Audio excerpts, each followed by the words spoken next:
Tata tertib persidangan Pengadilan Negeri Jakarta Utara. 1. Mengenakan pakaian yang sopan dan pantas. 2. Duduk rapi dan sopan di bangku yang telah disediakan. 3. Membuang sampah pada tempatnya. 4. Dilarang membuat kegaduhan baik di dalam maupun di luar ruang sidang. 5. Dilarang merokok di area gedung pengadilan. 6. Dilarang makan dan minum di ruang sidang. 7. Dilarang berbicara kasar di ruang sidang. 8.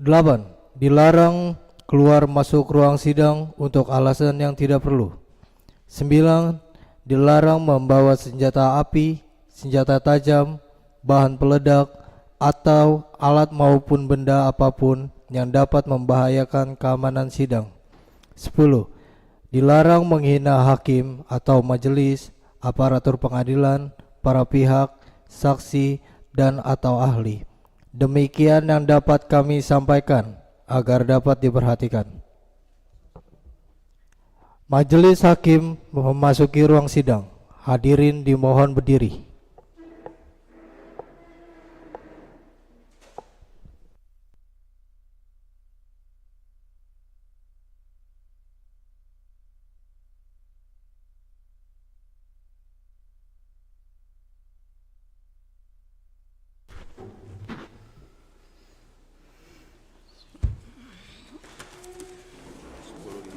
Iya, makanya.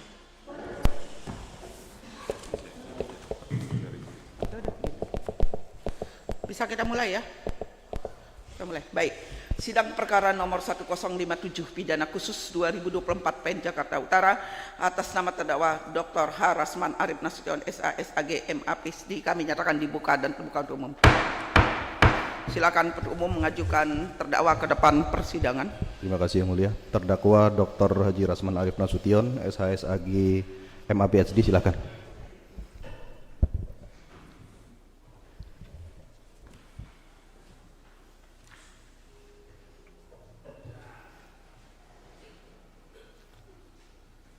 Baik, terdakwa sehat hari ini. Bisa kita lanjutkan sesuai dengan berita acara persidangan hari ini untuk mendengarkan replik penuntut umum atas pledoi yang telah disampaikan oleh penasihat hukum terdakwa. Silakan berikan kepada kami terdahulu.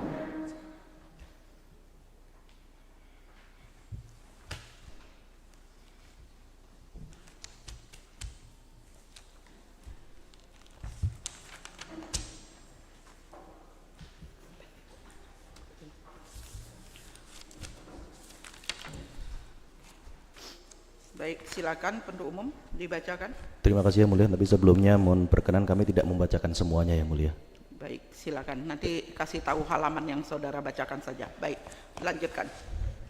Terima kasih Yang Mulia. Jawaban penuntut umum atas pembelaan atau pledoi penasihat hukum terdakwa atas nama Dr. Haji Rasman Arif Nasution, SHSAG MA PhD, tanggal 5 Agustus 2025, yang kami hormati Majelis Hakim Pengadilan Negeri Jakarta Utara, saudara terdakwa dan rekan advokat. Mohon izin langsung kami bacakan di halaman 2 Yang Mulia. Yang pada prinsipnya kami menuntut umum menolak semua pembelaan dan segala sesuatu yang dikemukakan oleh terdakwa Rasman Arif Nasution kecuali yang diakuinya secara tegas.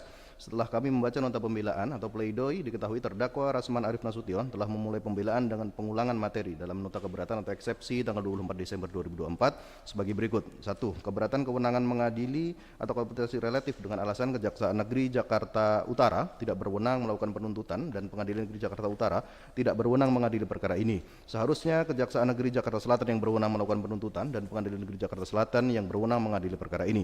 2. Keberatan tentang Pengadilan Negeri Jakarta Utara tidak dan atau belum berwenang mengadili perkara ini dengan alasan Dewan Pengawas Etik Advokat belum pernah mengadili terdakwa Rasman Arif Nasution dalam permasalahan ini selaku advokat dari Putri Iklima Aprilia yang menjadi terdakwa dalam berkas perkara terpisah. 3. Keberatan kekeliruan mengajukan Rasman Arif Nasution sebagai terdakwa seharusnya Putri Iklima Aprilia. 4. Keberatan subjudis karena tindak pidana didakwakan sedang tergantung pemeriksaannya. Dengan alasan Putri Klima Aprilia lebih dahulu melaporkan atau mengadukan Dr. Hotman Paris Hutapea SHM ke Barreskrim Mabes Polri. 5. Keberatan dakwaan kabur yang tidak jelas dengan alasan terdakwa Rasman Arif Nasution tidak memiliki masalah pribadi dengan Dr. Hotman Paris Hutapea SHM dan bertindak selaku kuasa hukum dari Putri Klima Aprilia. 6. Keberatan adanya hak imunitas berdasarkan Undang-Undang Nomor 18 Tahun 2003 tentang advokat dengan alasan terdakwa Rasman Arif Nasution berkedudukan selaku penerima kuasa dari Putri Klima Aprilia. 7. Keberatan atas kelemahan substansial dalam dakwaan dengan alasan tidak terdapat actus reus dan mens rea dari terdakwa Rasman Arif Nasution untuk menyerang kehormatan Hotman Paris Hutapea namun dalam rangka membela kepentingan kliennya yakni Putri Klima Aprilia. 8. Keberatan dakwaan yang diajukan terhadap terdakwa Rasman Arif Nasution bukan merupakan tindak pidana kejahatan dengan alasan tindakan advokat yang merugikan orang lain maka perkaranya diproses di Dewan Kehormatan Advokat dan berkaitan dengan hak imunitas yang diatur dalam pasal 16 Undang-Undang Nomor 18 Tahun 2003 tentang advokat. Selain materi keberatan tersebut di atas, terdakwa Rasman Arif Nasution menyampaikan materi pembelaan pada pokoknya 1. Bahwa kedudukan terdakwa selaku kuasa hukum saksi Putri Klima Aprilia dan bertindak berdasarkan surat kuasa khusus tanggal 25 April 2022 dan surat pernyataan. 2. Bahwa telah terjadi pelecehan seksual yang dilakukan oleh saksi Hotman Paris Hutapea kepada Putri Klima Aprilia. 3. Bahwa terdakwa adalah advokat yang beritikat baik dengan adanya putusan sidang etik Peradi Bersatu nomor 012/DPN Peradi Bersatu DK Jakarta 12 Angka Romawi 2024 tanggal 4 Desember 2024. Atas alasan-alasan tersebut, terdakwa Rasman Arif Nasution menyimpulkan 1. Bahwa terdakwa tidak melakukan tindak pidana fitnah dan atau pencemaran nama baik sebagaimana tuduhan penuntut umum dalam surat tuntutan. 2. Bahwa terdakwa adalah advokat yang menjalani profesi dengan itikat baik dan tidak dapat diidentikan dengan klien atas nama saksi Putri Klima Aprilia. 4. Bahwa perbuatan yang dilakukan terdakwa bukan perbuatan pidana sebagaimana dalam dakwaan menuntut umum karena pernyataan terdakwa bukanlah menuduh melainkan menduga serta telah terbukti saksi Putri Klima Aprilia telah dilecehkan oleh saksi Hotman Paris Hutapea secara verbal dan non-verbal. Berdasarkan alasan dan kesimpulan tersebut, terdakwa Rasman Arif Nasution pada pokoknya memohon 1. Menyatakan terdakwa tidak terbukti bersalah secara sah dan meyakinkan melakukan tindak pidana mereka yang melakukan, yang menyuruh melakukan dan turut serta melakukan perbuatan dengan sengaja dan tanpa hak mendistribusikan dan atau mentransmisikan dan atau membuat dapat diaksesnya informasi elektronik dan atau dokumen elektronik yang memiliki muatan penghinaan dan atau pencemaran nama baik yang ada hubungannya sedemikian rupa sehingga harus dipandang sebagai satu perbuatan berlanjut dan mereka yang melakukan, yang menyuruh melakukan dan turut serta melakukan perbuatan jika yang melakukan kejahatan pencemaran atau pencemaran tertulis dibolehkan untuk membuktikan apa yang dituduhkan itu benar, tidak membuktikannya dan tuduhan dilakukan bertentangan dengan apa yang diketahuinya sebagaimana diatur dan diancam pidana, diancam pertama pasal 27 ayat 3 junto pasal 45 ayat 3 Undang-Undang RI Nomor 19 Tahun 2016 tentang perubahan atas Undang-Undang RI Nomor 11 Tahun 2008 tentang ITE junto pasal 551 KUHP junto pasal 64 ayat 1 KUHP dan kedua primer pasal 311 ayat 1 KUHP junto pasal 551 KUHP. 2. Membebaskan terdakwa dari segala dakwaan atau dilepaskan dari segala tuntutan. 3. Memulihkan nama baik terdakwa dan dalam harkat dan martabatnya di masyarakat. 4. Membebankan biaya perkara kepada negara. Terhadap materi pembelaan yang disampaikan oleh terdakwa Rasman Arif Nasution menuntut umum menyampaikan jawaban sebagai berikut. 1. Bahwa materi pembelaan pada pokoknya hanya mengenai substansi surat dakwaan, bukan mengenai formalitas surat dakwaan. Nota keberatan atau eksepsi dari terdakwa telah disampaikan pada tanggal 24 Desember 2024. Penuntut umum telah menyampaikan pendapat penuntut umum atas nota keberatan pada tanggal 9 Januari 2025. Majelis hakim telah membacakan putusan selah tanggal 23 Januari 2025 yang pada pokoknya menyatakan menolak eksepsi atau keberatan dari penasihat hukum, menyatakan surat dakwaan atas nama terdakwa Rasman Arif Nasution sah demi hukum, menyatakan pengadilan tinggi Jakarta berwenang pengadilan melanjutkan pemeriksaan perkara atas nama terdakwa Rasman Arif Nasution dan membebankan biaya perkara yang timbul dalam perkara ini pada akhir persidangan kepada negara. Dalam pendapat penuntut umum atas nota keberatan dan putusan selah tersebut telah menjawab 8 pokok keberatan dari terdakwa tersebut. Oleh karena terdapat materi pembelaan pledoi yang bersifat pengulangan materi keberatan atau eksepsi, maka tidak memiliki implikasi hukum dan hanya merupakan pemborosan energi dan waktu. Untuk menjawab keberatan ini dan memperhatikan efisiensi energi dan waktu, penuntut umum mengambil alih semua alasan-alasan dan kesimpulan dalam pendapat penuntut umum atas nota keberatan atau eksepsi tanggal 9 Januari 2025 dan pertimbangan hukum dalam putusan selah pada tanggal 23 Januari 2025 menjadi satu kesatuan yang tidak dapat yang tidak terpisahkan dalam jawaban penuntut umum atas pembelaan atau pledoi ini. 2. Bahwa atas 3 materi pembelaan lainnya, penuntut umum menjawab sebagai berikut. 1. Terhadap alasan kedudukan terdakwa selaku kuasa hukum saksi Putri Klima Aprilia dan bertindak berdasarkan surat kuasa khusus tanggal 25 April 2022 dan surat pernyataan. Bahwa terdakwa merupakan kuasa hukum dari saksi Putri Klima Aprilia pada saat konferensi pers dan penggunaan media sosial Instagram dengan akun Rasman Arif Nasution dalam periode tanggal 27 April 2022 sampai dengan 7 Mei 2022. Bahwa seorang advokat termasuk terdakwa Rasman Arif Nasution dalam menjalankan profesinya harus dengan itikat baik untuk berkepentingan pembelaan kliennya yakni Putri Kelima Aprilia di dalam maupun di luar persidangan dengan berpegang pada kode etik, peraturan perundang-undangan, sumpah atau janji advokat serta nilai-nilai kelayakan dan kepatutan berdasarkan pasal 6 Undang-Undang RI nomor 18 tahun 2003 tentang advokat yang selanjutnya disebut Undang-Undang Advokat. Advokat dapat dikenai tindakan dengan alasan A. Mengabaikan atau menelantarkan kepentingan kliennya, B. Membuat atau bertingkah laku yang tidak patut terhadap lawan atau rekan seprofesinya, C. Bersikap, bertingkah laku, bertutur kata atau mengeluarkan pernyataan yang menunjukkan sikap tidak hormat terhadap hukum, peraturan perundang-undangan atau pengadilan.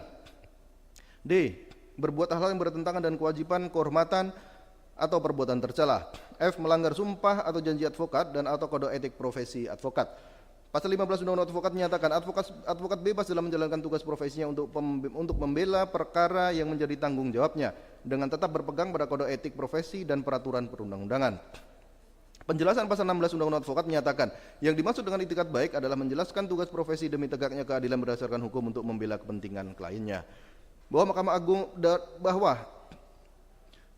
Mahkamah Konstitusi Republik Indonesia telah memberikan penafsiran itikat tidak baik advokat dalam pertimbangan putusannya nomor 52/PUU _datar 16 Angka Romawi _2018 tanggal 27 Februari 2019 halaman 70 yang menyatakan bila menggunakan penafsiran sistematis dan mengacu pada pasal 6 dan pasal 15 Undang-Undang Nomor 18 Tahun 2003, maka jika yang menjadi batasan itikat baik advokat dalam menjalankan profesinya adalah tidak boleh bertentangan dengan kode etik, peraturan perundang-undangan, sumpah janji advokat serta nilai-nilai kelayakan dan kepatutan yang ada di masyarakat, apabila tindakan advokat bertentangan dengan kode etik, peraturan perundang-undangan, sumpah atau janji advokat serta nilai-nilai kelayakan dan kepatutan, maka advokat tersebut telah tidak beritikat baik.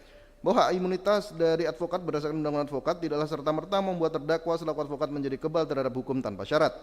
Kekebalan tersebut hanya berlaku apabila terdakwa memiliki itikat baik dengan berpegang pada kode etik, peraturan perundang-undangan, sumpah atau janji advokat serta nilai-nilai kelayakan dan kepatutan. Bahwa berdasarkan pertimbangan dalam putusan Mahkamah Konstitusi nomor 52/PUU _datar 16 Angka Romawi _2018 tanggal 27 Februari 2019 pada halaman 69 sampai 72 menyatakan bahwa dalam menjalankan tugas profesi advokat di luar pengadilan tidak dapat diartikan terdakwa selaku advokat dan klien dapat sekehendak hati melakukan penghinaan atau fitnah kepada orang lain, baik disampaikan secara langsung melalui konferensi pers dan atau disampaikan secara tidak langsung melalui media sosial Instagram. Tidak ada satupun peraturan perundang-undangan yang membenarkan advokat termasuk terdakwa dalam rangka membela kepentingan klien harus atau dapat dilakukan dengan melakukan pelanggaran hukum atau peraturan perundang-undangan. Bahwa berdasarkan hal tersebut terdakwa memiliki niat jahat melakukan penghinaan atau fitnah terhadap saksi Hotman Paris Hutapea karena 1. Terdakwa sebagai advokat tentunya memiliki pengetahuan mengenai adanya peraturan perundang-undangan yang berisi larangan melakukan penghinaan atau fitnah terhadap orang lain. 2. Terdakwa sebagai advokat sengaja melakukan penghinaan atau fitnah tersebut karena terdakwa menyangka saksi Hotman Paris Hutapea telah merebut kliennya bernama Dr. Richard Lee sehingga perbuatan menuduh atau fitnah baik secara langsung melalui konferensi pers dan atau disampaikan secara tidak langsung melalui media sosial Instagram sengaja dilakukan terdakwa dan ditujukan kepada saksi Hotman Paris Hutapea. Bahwa oleh karena terdakwa sebagai advokat memiliki itikat tidak baik dalam mendampingi klien yakni saksi Putri Kelima Aprilia dan melanggar peraturan perundang-undangan, maka dengan sendirinya terdakwa kehilangan hak imunitas dari advokat.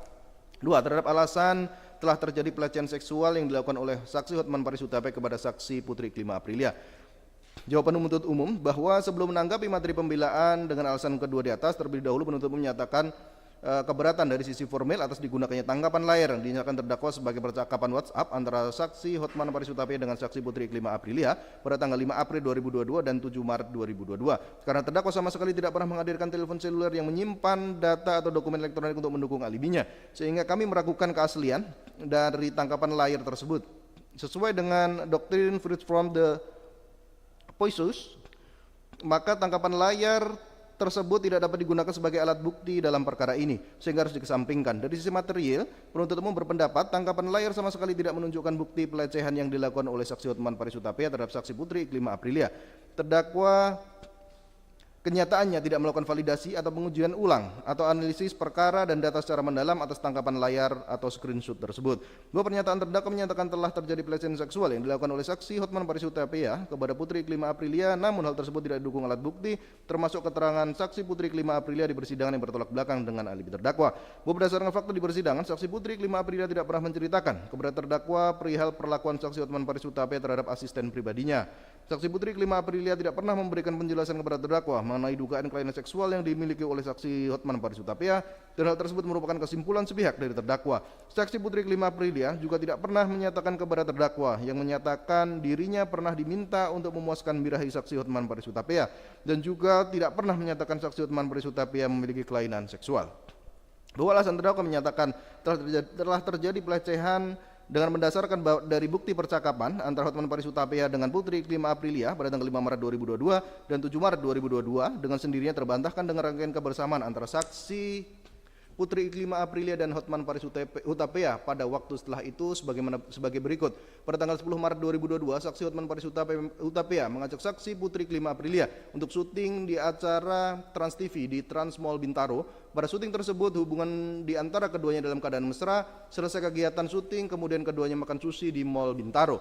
Bahwa pada tanggal 21 Maret 2022, pada saat saksi Putri Iklima Aprilia berada di Bali, kemudian mengirimkan foto dengan memakai baju seksi melalui WhatsApp yang ditujukan kepada saksi Hotman Paris Hutapea. Di antara keduanya masih berkomunikasi dengan baik dan mesra. Adapun foto dan komunikasi melalui WhatsApp keduanya sebagaimana di dalam replik ini, bahwa pada tanggal 26 Juli 2022 saksi Putri Iklima Aprilia masih mengirimkan undangan ulang tahun yang ke-22 kepada saksi Hotman Paris Hutapea melalui WhatsApp. Acara ulang tahun tersebut diadakan pada tanggal 31 Juli 2022 di Hotel di Langham, dan saksi Hotman Paris Hutapea tidak hadir dalam acara tersebut. Bahwa terdakwa keliru menyatakan percakapan WhatsApp antara saksi Hotman Paris Hutapea dengan saksi Putri Iklima Aprilia terjadi pada tanggal 5 Maret 2022 dan 7 Maret 2022 sebagai pelecehan. Tidak mungkin korban pelecehan kemudian melakukan WhatsApp dan mengirimkan foto diri memakai baju seksi dan mengirimkan undangan acara ulang tahun dirinya kepada pelaku pelecehan. Pernyataan terdakwa menyatakan saksi Putri Iklima Aprilia sebagai korban pelecehan dan Hotman Paris Hutapea tidak lebih hanya sebagai cara-cara supaya terdakwa untuk mendapatkan kepercayaan dari saksi Putri Iklima Aprilia agar mau menjadi kliennya, yang akan dijadikan amunisi oleh terdakwa untuk menyerang pribadi saksi Hotman Paris Hutapea dengan modus membela kepentingan klien. Izin melanjutkan. Bahwa terdakwa secara sendiri maupun bersama-sama dengan saksi Putri Iklima Aprilia melakukan konferensi pers dan menayangkan video unggahan atau postingan akun Instagram @rasmannasution tersebut yang secara langsung menyebutkan nama saksi Hotman Paris Hutapea, bukan memanggil inisialnya, misalnya HPH, adalah suatu bentuk kesengajaan untuk melakukan pencemaran nama baik saksi Hotman Paris Hutapea, agar orang lain atau publik dapat mengetahui secara pasti dan tidak salah alamat lagi bahwa orang yang dimaksud adalah saksi Hotman Paris Hutapea. Bahwa terdakwa telah menggunakan kata dugaan yang dipakai dalam melakukan penghinaan atau fitnah terhadap saksi Hotman Paris Hutapea di depan publik sebagai perisai bagi terdakwa, yang menunjukkan terdakwa sendiri tidak yakin dengan kata-kata yang disampaikannya. Kata dugaan merupakan bentuk menuduh seseorang, yang mana kata ini memberikan jarak seseorang dari bentuk pertanggungjawaban atas yang disampaikannya. Bahwa pembuktian untuk menyatakan keadaan sebaliknya dari perbuatan dalam dakwaan yang berhubungan dengan fitnah adalah menjadi kewajiban terdakwa, bukan menjadi kewajiban penuntut umum. Terdakwa harus membuktikan keadaan yang dituduh itu benar berdasarkan pasal 311 ayat 1 KUHP yang menyatakan jika yang melakukan kejahatan pencemaran atau pencemaran tertulis dibolehkan untuk membuktikan apa yang dituduhkan dan tuduhan dilakukan bertentangan dengan apa yang diketahui.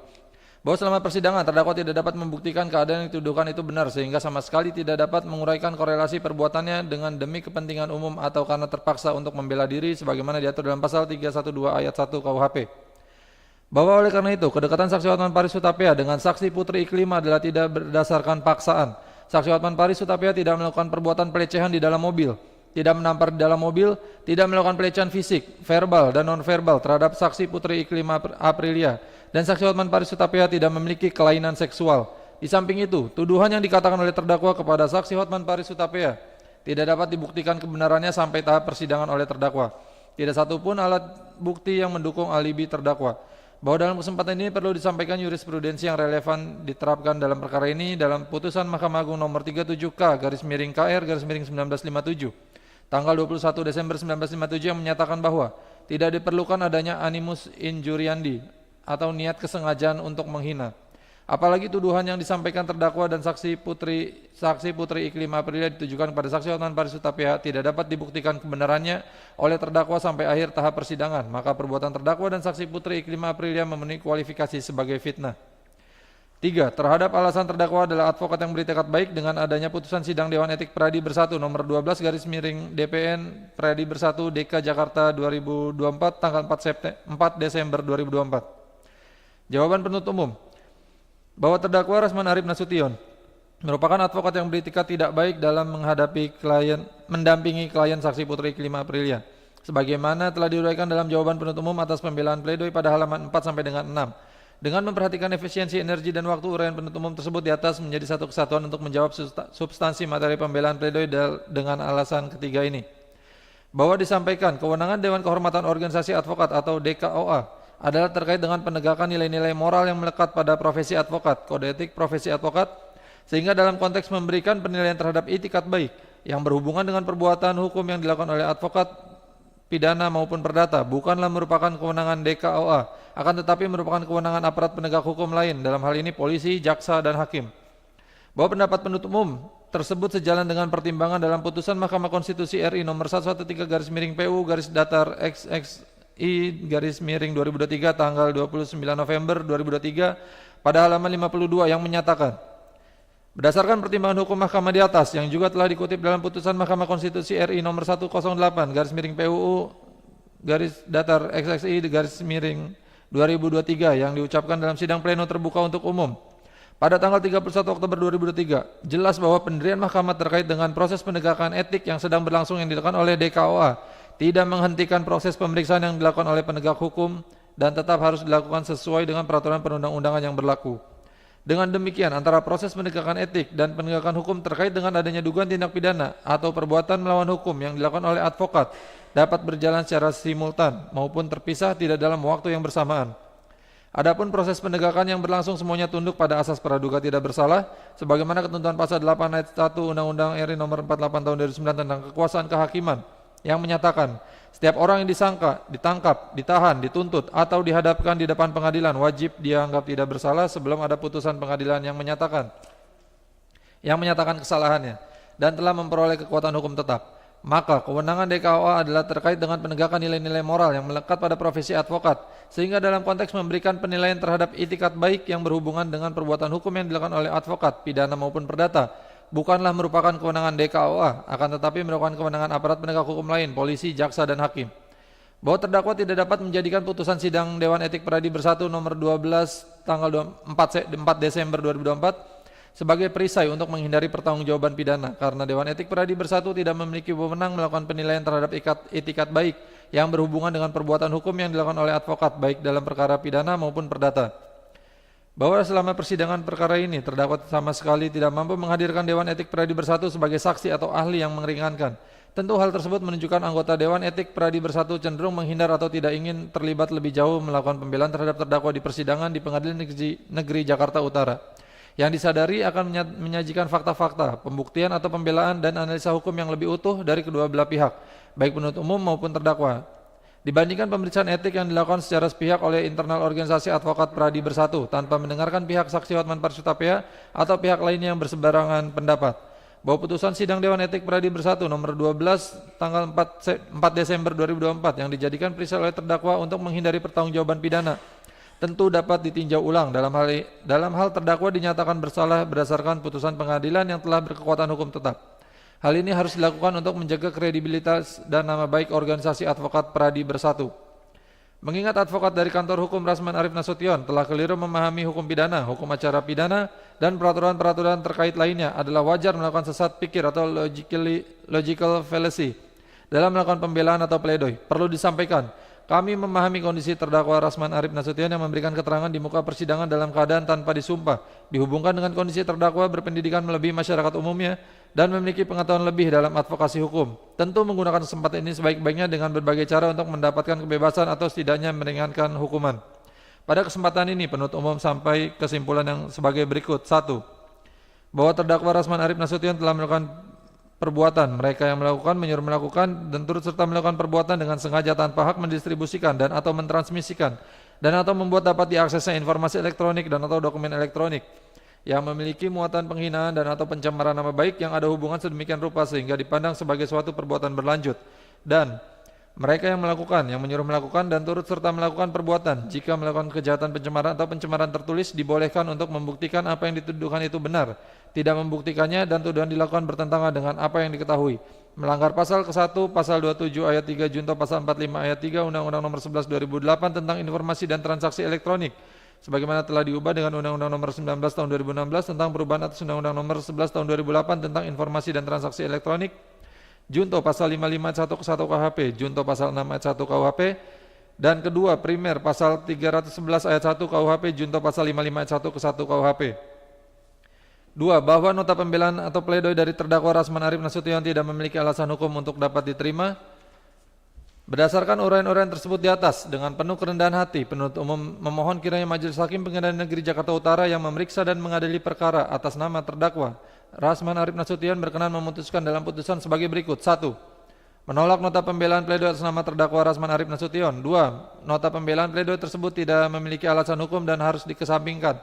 3. Memutus perkara ini sebagai berikut. 1. Menyatakan terdakwa Dr. Rasman Arif Nasution, SH, SAG, MA, PhD telah terbukti secara sah dan meyakinkan melakukan tindak pidana mereka yang melakukan, yang menyuruh melakukan, dan yang turut serta melakukan perbuatan dengan sengaja dan tanpa hak mendistribusikan dan atau mentransmisikan dan atau membuat dapat diaksesnya informasi elektronik dan atau dokumen elektronik yang memiliki muatan penghinaan dan atau pencemaran nama baik yang ada hubungannya sedemikian rupa sehingga harus dipandang sebagai suatu perbuatan berlanjut, dan mereka yang melakukan, yang menyuruh melakukan, dan yang turut serta melakukan perbuatan jika yang melakukan kejahatan pencemaran atau pencemaran tertulis dibolehkan untuk membuktikan apa yang dituduhkan itu benar, tidak membuktikannya dan tuduhan dilakukan bertentangan dengan apa yang diketahui, melanggar pasal ke-1, pasal 27 ayat 3 junto pasal 45 ayat 3 Undang-Undang RI Nomor 11 tahun 2008 tentang informasi dan transaksi elektronik sebagaimana telah diubah dengan Undang-Undang Nomor 19 tahun 2016 tentang perubahan atas Undang-Undang Nomor 11 tahun 2008 tentang informasi dan transaksi elektronik, junto pasal 55 ayat 1 ke 1 KUHP, junto pasal 64 ayat 1 KUHP, dan kedua primer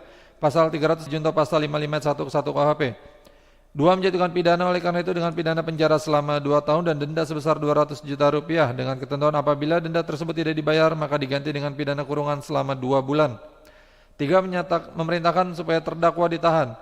4. Menyatakan barang bukti berupa 1 bundel dokumen screenshot postingan akun Instagram atas nama @Rasman Arif Nasution dan @Iklimakim sampai dengan 1 buah SIM card Indosat nomor 081560120007 dengan nomor ICC ID 6201300028242950 dirampas dimusnahkan. 5. Menetapkan agar terdakwa membayar biaya perkara sebesar Rp5.000 sesuai dengan apa yang kami mintakan dalam tuntutan pidana yang diajukan pada hari Rabu tanggal 16 Juli 2025. Demikian disampaikan jawaban penuntut umum atas pembelaan atau pledoi atas nama terdakwa Dr. Haji Rasman Arif Nasution, SH, SAG, MA, PhD. Terima kasih. Penuntut umum ditandatangani. Demikian yang mulia.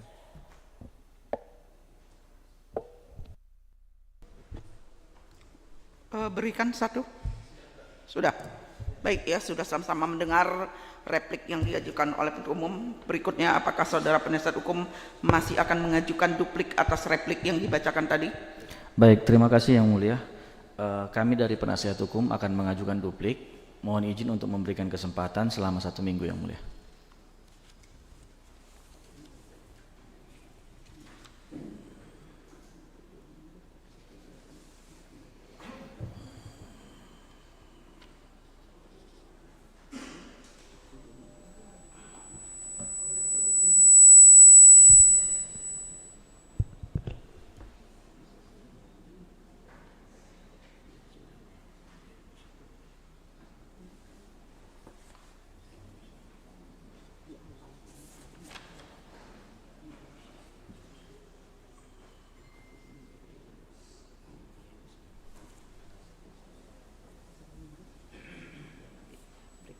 Baik ya, kami berikan waktu 1 minggu, berarti nanti persidangan berikutnya akan kami buka kembali hari Selasa tanggal 12 Agustus 2024 ya. Seperti itu penuntut umum, silakan hadirkan terdakwa pada jam tetap pagi 9.00 sampai 9.030 WIB ya. Siap. Sebelum kami tutup, saudara ada menyampaikan penuntut umum? Penasihat hukum? Cukup yang mulia. Saudara terdakwa cukup? Baik, hari ini kami cukupkan persidangan dan akan kami buka kembali 1 pekan ke depan seperti tanggal yang kami tentukan. Sidang kami nyatakan ditutup.